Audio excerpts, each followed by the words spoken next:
Em algumas regiões da borracha do Congo, metade da população morreu em pouco mais de 20 anos.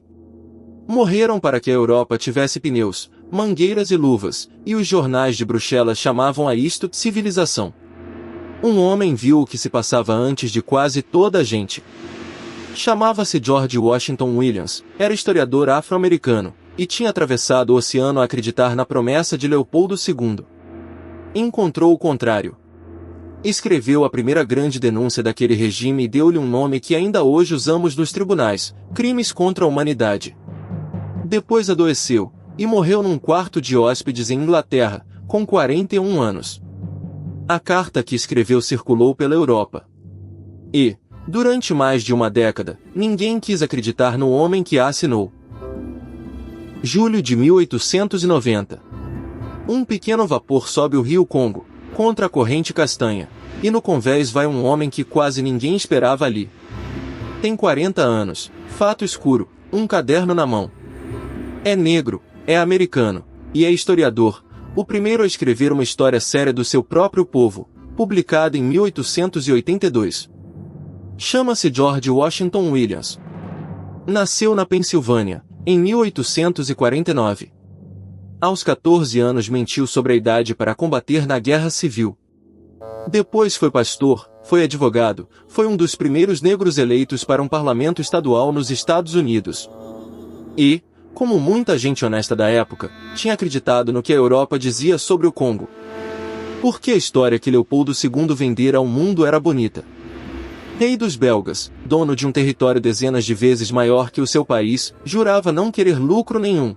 Vinha apenas travar os traficantes de escravos e levar civilização à bacia do Congo.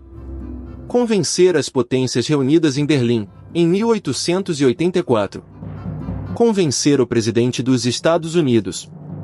Nunca lá tinha posto os pés, geria tudo a partir de um gabinete em Bruxelas. Williams quis ver com os próprios olhos.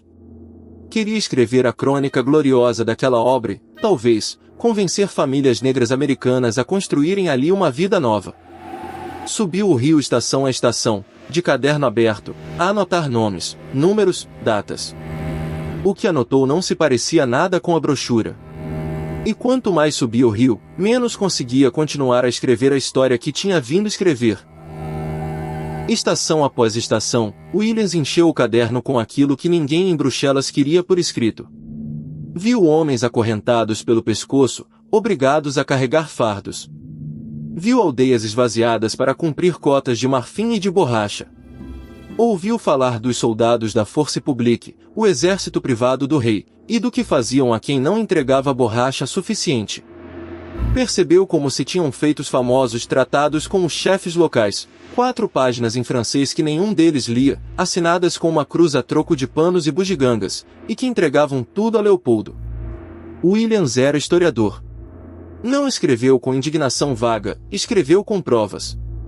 A 18 de julho de 1890, junto às cataratas de Stanley, redigiu uma carta aberta dirigida diretamente ao rei, a Sua Majestade Sereníssima, Leopoldo II.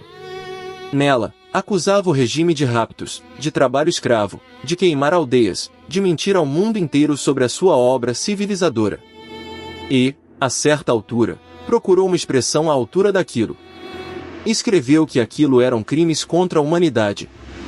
É uma das primeiras vezes que a frase aparece assim, com este sentido preciso. Meio século antes de Nuremberg, um historiador afro-americano deu nome ao que via num rio africano. Depois fez o que um historiador faz, mandou a carta para o mundo. Enviou-a à imprensa, escreveu um relatório ao presidente dos Estados Unidos, quis que toda a gente soubesse. Toda a gente ficou a saber. E quase toda a gente decidiu que era mais confortável não acreditar. A resposta de Bruxelas foi rápida e fria. Não discutiram os factos. Atacaram um homem. Diziam que Williams era um aventureiro. Um falhado. Alguém com contas por pagar, ressentido, à procura de fama. A máquina de Leopoldo tinha jornalistas pagos, folhetos, escritórios de imprensa montados só para isto. Um deles chegaria a funcionar na Alemanha, apenas para tratar da imagem do rei. Pense nisto. Um homem, sozinho, com um caderno. contra um estado privado do tamanho de um continente. Williams tinha provas. Tinha datas. Tinha nomes. Não chegou. Porque havia um problema simples, e todos o sabiam sem o dizer. Ele era negro. Era americano. A palavra dele, contra a de um rei europeu, não pesava nada nas cortes e nas redacções de 1890. A Europa não queria um historiador africano-americano a explicar-lhe o que era civilização. Queria a borracha. E a borracha estava a começar a valer ouro. A bicicleta enchia as ruas. O automóvel vinha a caminho. Cada pneu do mundo precisava de borracha, e a melhor vinha do Congo, apanhada por mãos que não eram pagas. Por isso a carta circulou, foi lida, foi comentada, e ficou sem consequência. Nenhum inquérito. Nenhuma comissão. Nenhum governo mexeu uma mão. Williams não desistiu. Continuou a escrever, continuou a viajar, continuou a juntar o caso. Mas estava cansado. Estava doente. E o corpo, ao contrário da vontade, tem limite. No regresso da sua longa viagem, já mal conseguia respirar. Faltava-lhe 1 ano. E ele não sabia. Agosto de 1891. Um quarto alugado em Blackpool, uma vila balnear no norte de Inglaterra. Lá dentro, um homem de 41 anos morre de tuberculose, longe de casa, longe do Ohio, longe do rio que o tinha mudado. Poucos saberão que ele partiu. George Washington Williams morreu a 2 de agosto de 1891. Foi enterrado ali mesmo, em Blackpool, numa campa sem nome. Sem lápide, sem inscrição.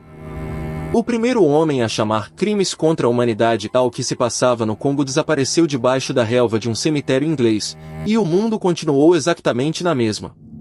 Continuou pior. Em 1896, a procura mundial de borracha disparou. As cotas apertaram. A Force Publique passou a exigir provas de que cada bala tinha sido gasta a matar, e a prova aceite era uma mão humana. Cestos de mãos cortadas, de homens, de mulheres, de crianças, tornaram-se moeda de contabilidade num sistema que a Europa chamava progresso. Nos anos em que Williams já estava morto, morreram muito mais congoleses do que ele alguma vez chegou a ver. E o mais cruel é isto: a denúncia que ele tinha feito, sozinho, em 1890, só seria levada a sério muitos anos depois, quando um cônsul britânico e um antigo empregado de uma companhia de navios inglesa disseram, em voz alta, exatamente aquilo que Williams já tinha escrito. A diferença é que, a eles, o mundo ouviu. 1904, numa sala em Londres, um relatório oficial confirma tudo. O cônsul Roger Casimenta percorrer o mesmo rio que Williams, 14 anos depois, e vir o mesmo horror. E um antigo empregado de uma companhia de navios de Liverpool, Edmund Morel, tinha reparado numa coisa simples: os navios saíam do Congo carregados de borracha e marfim, e voltavam carregados de armas e correntes. Nada ia pagar aquela riqueza. Só podia significar uma coisa: trabalho escravo. Juntos, fundaram a Congo Reform Association, uma das primeiras grandes campanhas internacionais de direitos humanos. Desta vez, o mundo ouviu. Escritores como Mark Twain e Arthur Conan Doyle juntaram-se ao coro. Em 1908, envergonhado, o parlamento belga tirou o Congo das mãos de Leopoldo. O rei morreu no ano seguinte, sem nunca ter visto a terra que arruinou. De George Washington Williams, quase ninguém falou. A carta dele ficou nos arquivos. A campa em Blackpool continuou sem nome durante 84 anos. Até que um historiador, John Hope Franklin, passou décadas a reconstruir a vida deste homem esquecido. Foi por causa dele que, em 1975, finalmente puseram uma lápide sobre a campa. E há uma última ironia. A expressão que Williams cunhou junto a um rio africano, crimes contra a humanidade, tornou-se, meio século depois, uma pedra do direito internacional em Nuremberg. As palavras sobreviveram. O nome de quem as escreveu primeiro quase não. A borracha que ele viu apanhar continua em quase tudo que tocas hoje. George Washington Williams está hoje numa nota de rodapé de alguns livros de história. Os milhões de congoleses que morreram pela borracha não têm nome em lado nenhum, não há campa, não há lista, não há memória para eles. E fica a pergunta: quantas vezes a verdade chega cedo, dita pela pessoa certa, e é ignorada só porque essa pessoa não tinha o rosto que o poder queria ouvir? Quantos avisos deitamos fora por causa de quem os deu? Estas histórias só continuam a existir por causa de quem fica para as ouvir. O Notas de Margem vive disso. Se esta te tocou, deixa um gosto, ajuda-a a chegar a quem nunca soube que ela existiu, e fica conosco para continuarmos a devolver o nome a quem foi apagado. Da próxima vez que pegares numa borracha, talvez te lembres do rio, e do homem que o viu primeiro.